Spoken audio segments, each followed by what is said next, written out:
Hi, my name is Ray. I studied IDD at the BRIT School, which stands for Interactive Digital Design. And my favourite thing at BRIT would probably be the independence you get throughout your studies, so you feel like you're in a more professional environment. Hi, I'm Janaea. I'm from Music Strand, and I would say the best things about BRIT would have to be how welcoming BRIT is to artists and creatives. It makes you feel so free, and that's like one thing you really need as a creative, to feel free in yourself and comfortable. It's like a second home, I would say. I feel like I've spent more time at BRIT than at home, but that's a good thing because I love it so much. Another thing that I love about BRIT would have to be how culturally diverse it is compared to other secondary schools out there.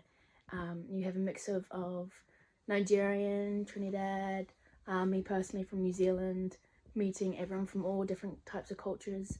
It's great because I get to learn so much about other people and where they're from and their background and who they are as an artist or creative. I'd say that's like my favorite things about BRIT. But yeah, thank you for watching. Bye. Hi, my name is Nisha Davis. I'm part of the Applied Theatre strand, and one of the best things about BRIT has to be our ability to interact with the different strands.